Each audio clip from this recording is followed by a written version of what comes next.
Olá, boa noite. Começa agora o Jornal da Justiça desta segunda-feira, 6 de dezembro. O Supremo começa a julgar se referenda a decisão do ministro Luiz Roberto Barroso, que estendeu até março de 2022 a suspensão de despejos e desocupações na pandemia. Para o relator, a medida é urgente diante da existência de 123 mil famílias ameaçadas de despejo no país. Esse é um dos destaques da edição de hoje. Você vai ver também. Lei mato-grossense que define reajuste automático de servidores do Executivo Estadual pelo INPC é inconstitucional. STF declara a constitucionalidade de norma do Pará sobre transporte intermunicipal de passageiros. Ministro Luiz Roberto Barroso dá 48 horas para que ministérios se manifestem sobre a ação que pede obrigatoriedade de comprovante de vacinação de viajantes que chegam ao Brasil.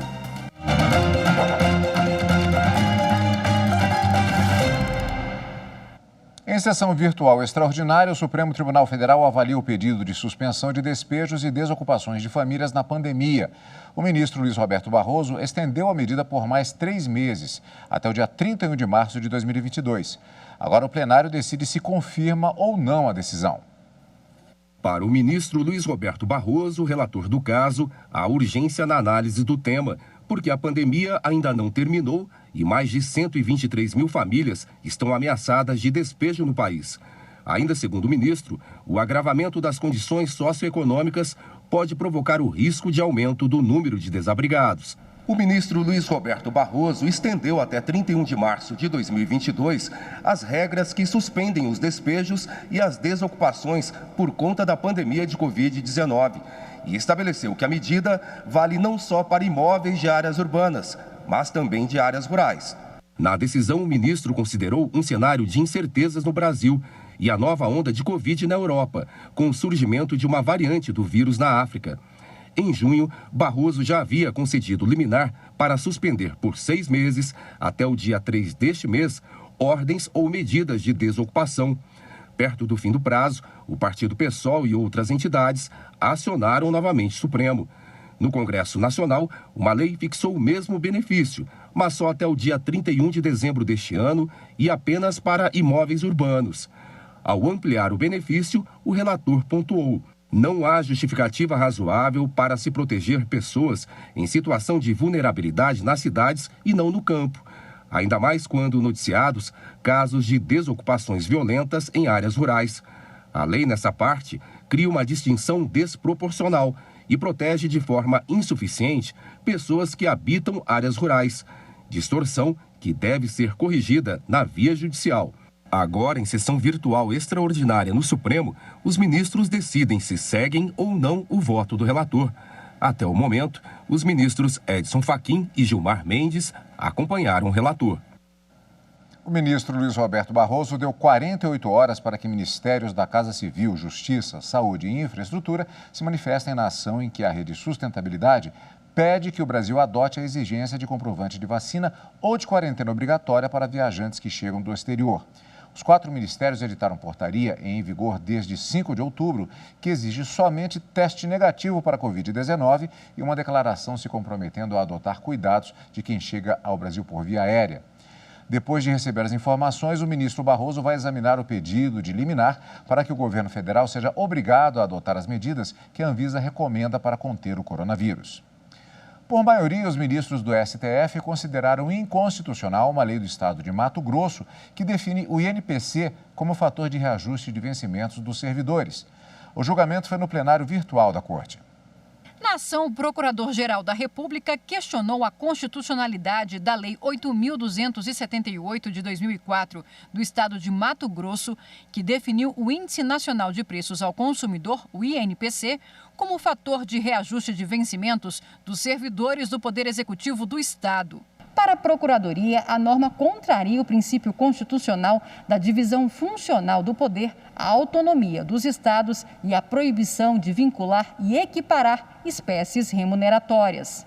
Ao julgar a ação, o ministro relator Ricardo Lewandowski ressaltou que a jurisprudência do Supremo Tribunal Federal é no sentido de vedar a vinculação ou equiparação de quaisquer espécies de reajuste para o efeito de remuneração de pessoal do serviço público. O ministro destacou ainda que a lei está em confronto com a súmula vinculante 42, que declarou inconstitucional a vinculação do reajuste de vencimentos de servidores estaduais ou municipais a índices federais de correção monetária. O voto do relator pela inconstitucionalidade da lei estadual foi seguido pela maioria do plenário. Também no plenário virtual, por unanimidade, os ministros do STF decidiram que a lei do Pará, que trata de transporte intermunicipal de passageiros em veículos de aluguel na modalidade lotação, é constitucional. A lei questionada é de 2014 e regulamenta a atividade do taxilotação no Pará. O serviço é caracterizado por viagens intermunicipais de veículos que transportam até 6 passageiros. A Procuradoria-Geral da República questionou no Supremo a constitucionalidade dessa lei estadual, alegando que a norma usurpou competência legislativa privativa da União. Segundo a ADI, a lei paraense conceitua institutos, regulamenta normas de exploração local do serviço, estabelece funções dos motoristas e dispõe sobre o plano de distribuição de pontos de embarque e desembarque, entre outras considerações. A norma também prevê que o transporte em questão constitui serviço de interesse público e sua execução se dará mediante prévia autorização do Poder Público Estadual. A relatora da ação, ministra Rosa Weber, entendeu que a lei foi elaborada em observância das normas constitucionais.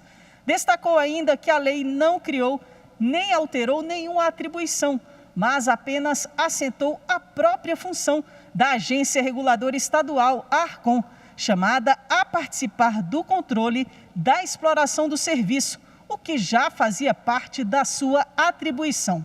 O plenário, por unanimidade, seguiu o voto da relatora e considerou a lei constitucional. Neste domingo teve a eleição suplementar em 6 municípios brasileiros, 3 em São Paulo, 2 no Ceará e 1 no Amazonas. Confira os resultados na reportagem de Renata Gorga.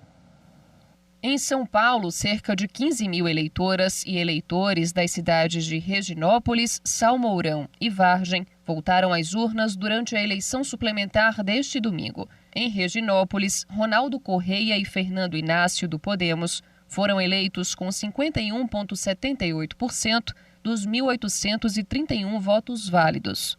Já em Salmourão, Sônia Gabal e Márcia Pravato, da coligação Humildade e Respeito pelo Povo, formada pelo PSDB e pelo PP, foram as vencedoras, com 51,44% dos 1.574 votos válidos.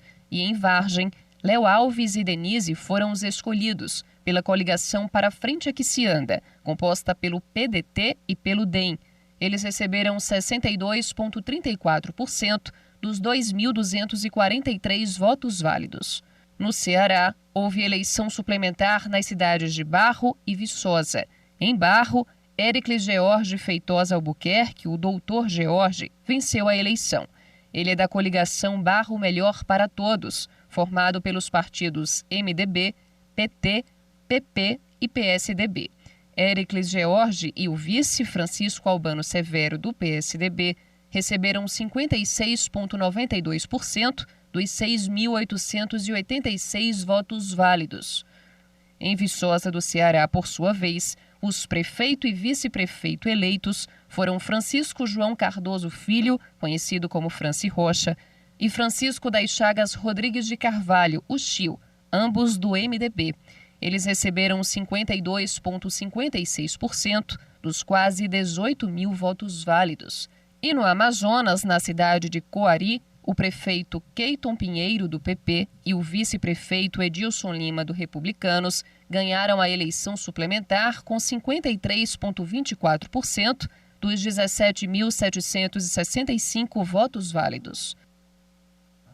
O presidente do Tribunal Superior Eleitoral, o ministro Luiz Roberto Barroso, deu uma palestra hoje pela manhã no Rio Grande do Sul. Ele falou sobre a democracia sob pressão, o que está acontecendo no Brasil e no mundo. No encontro promovido pela Escola Superior da Magistratura do Rio Grande do Sul, ele explicou o conceito da palavra democracia e citou exemplos de países em que imperam o legalismo autocrático e o constitucionalismo abusivo, como Hungria, Rússia, Venezuela e Nicarágua.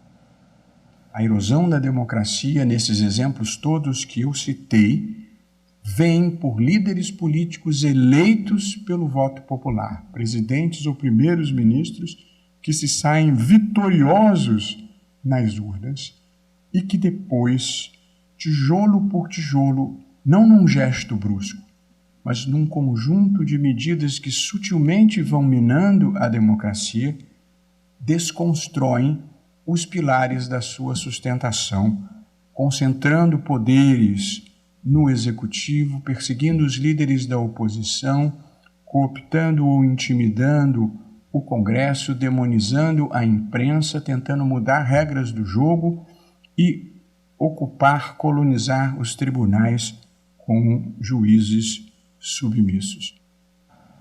O ministro também comentou sobre 3 fenômenos que considera responsáveis por promover impactos negativos à democracia: o populismo, o extremismo e o autoritarismo. Falou ainda sobre problemas que avalia não terem sido resolvidos pela democracia, entre eles a pobreza extrema, a falta de universalização do ensino médio e a sensação de não pertencimento à sociedade, que para ele gera indiferença para com a democracia e uma idolatria ao autoritarismo. O presidente do TSE também ressaltou ataques ao Poder Judiciário, especificamente ao sistema eleitoral. Cabe ao Poder Judiciário, caberá, como disse, defender a integridade do sistema, ter certeza de que ele seja correto, e nós estamos fazendo isso. As urnas eletrônicas são auditáveis do começo ao fim. Nós temos que combater a desinformação e conter os abusos de campanha. Durante o evento, o ministro Luiz Roberto Barroso foi homenageado com a Medalha do Mérito Eleitoral Moisés Viana. A comenda é entregue pelo TRE do Rio Grande do Sul a cidadãos que se destacaram em matéria de direito eleitoral ou no aperfeiçoamento da justiça eleitoral. E no próximo bloco, mantida a prisão de PM acusado pela morte de criança de 5 anos durante patrulhamento em Niterói. Voltamos já já.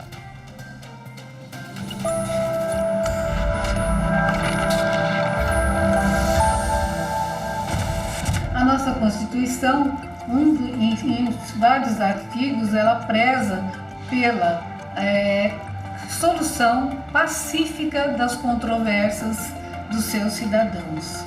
Então, ela é dinâmica, ela sempre atende aos anseios da sociedade e cada vez mais nós temos que prestigiá-la para que continuemos com o Estado democrático de direito.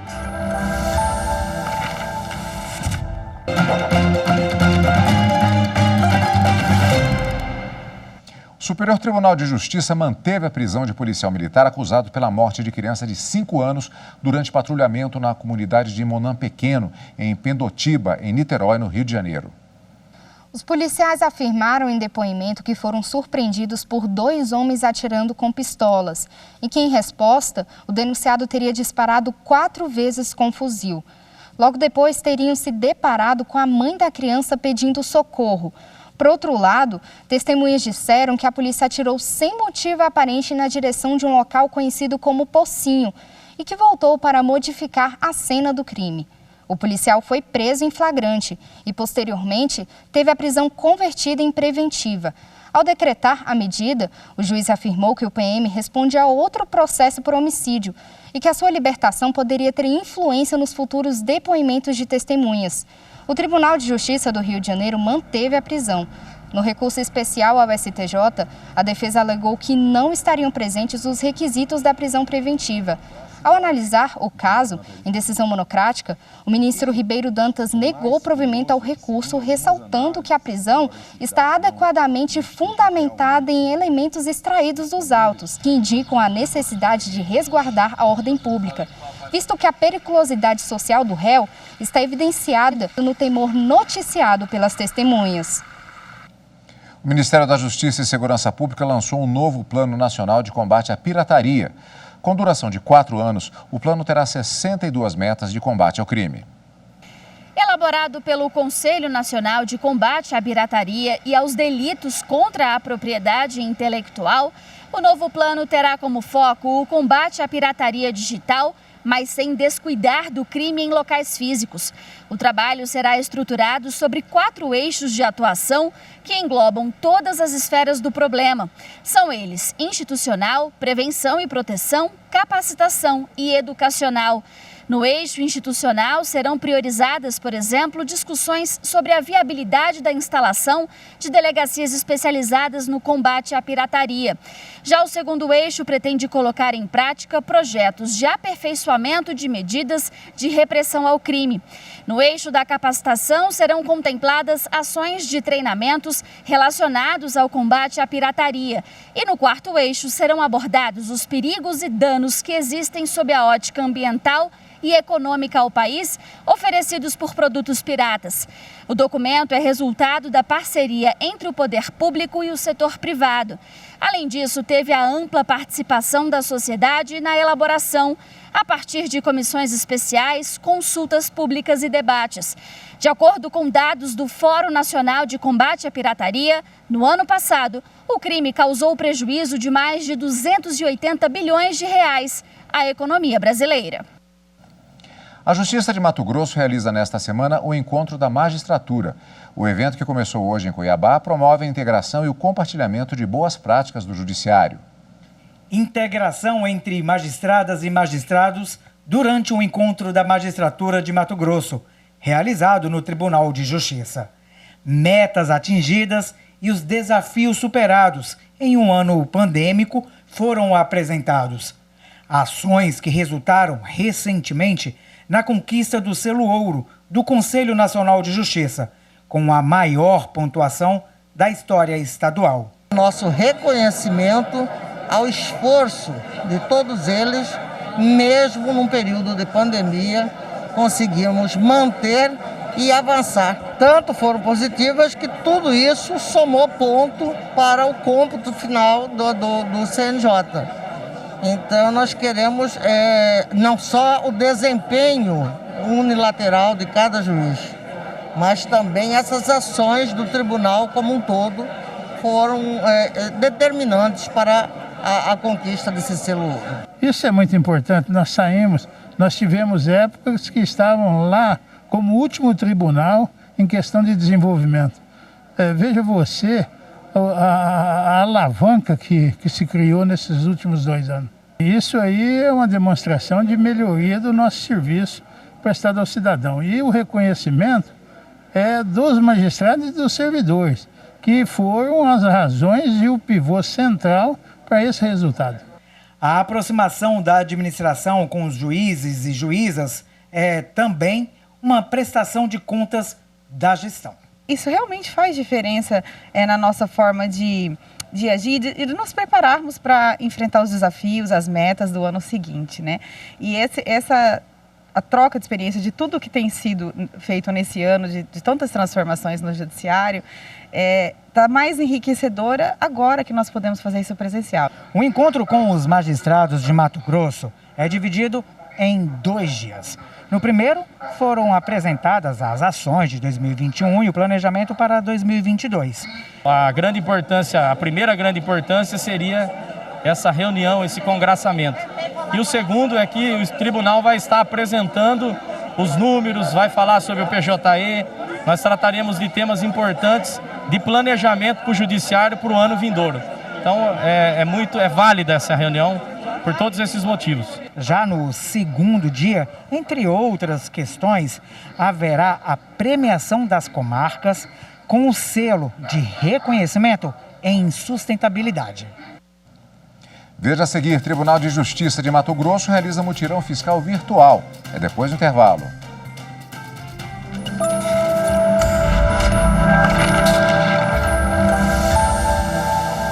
A nossa Constituição Federal, promulgada em 1988, ela contou com a colaboração de várias classes sociais na sua elaboração. E logo ali, no artigo 1º, parágrafo único, já se demonstra todo o espírito democrático em que foi elaborada a nossa Constituição, porque ali consta que todo poder emana do povo.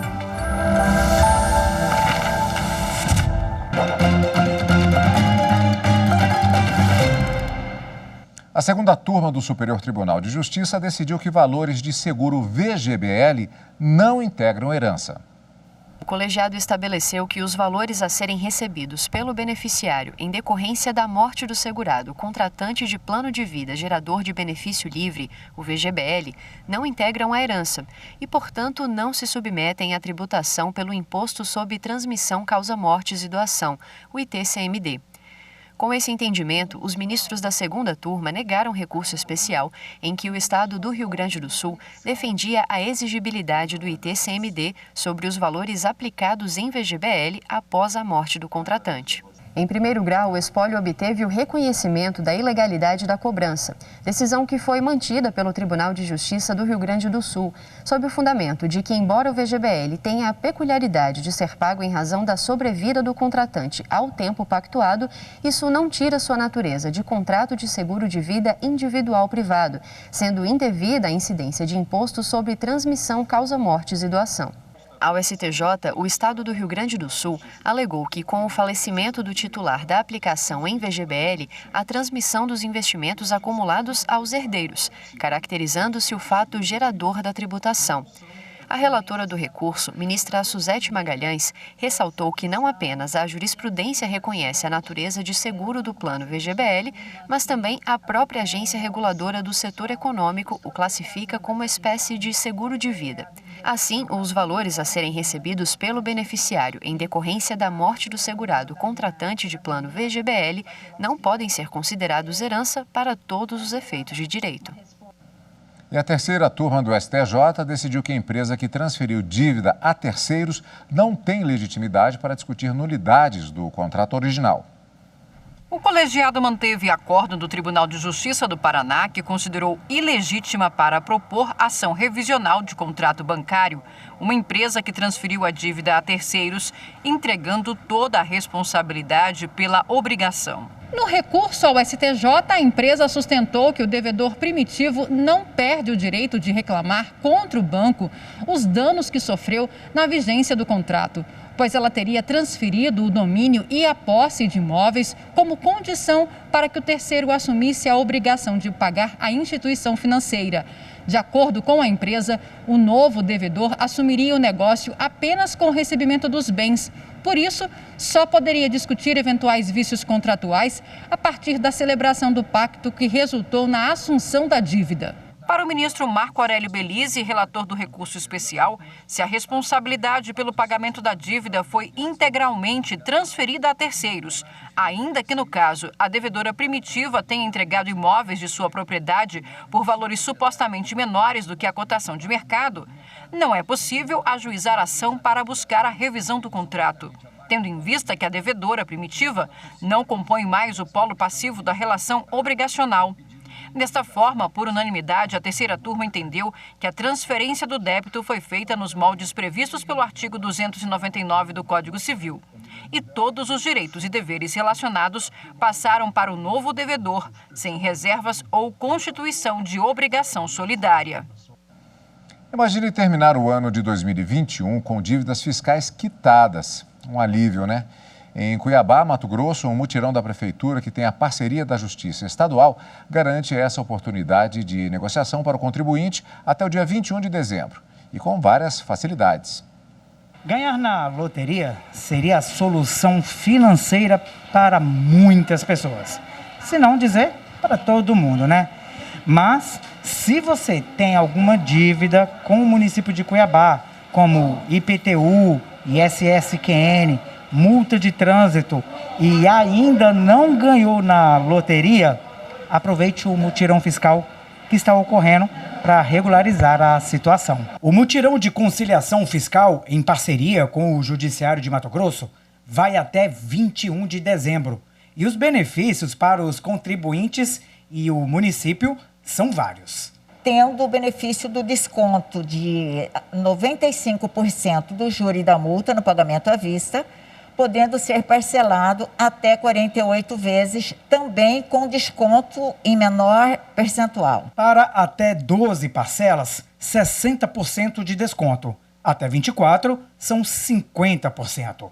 E 30% para débitos divididos entre 25 e 48 vezes. Com essa arrecadação, poder fazer mais coisas exatamente para o próprio contribuinte, que é a pavimentação, que é a saúde, a educação, enfim, a infraestrutura toda do município. O mutirão é virtual e presencial. Por conta da pandemia, é mais prático e seguro que a negociação seja online. Nós precisamos, de fato, trazer aos cidadãos meios alternativos para a solução das questões fiscais. E o mutirão, ele é uma perspectiva de solução muito eficaz para toda a comunidade. Então, venham participar, venham somar, tenham consciência dessa atuação pública para fins de orçamento, para resolução de dívidas no que se refere ao fisco. O Jornal da Justiça fica por aqui. Obrigado pela companhia, uma boa noite para você e até amanhã.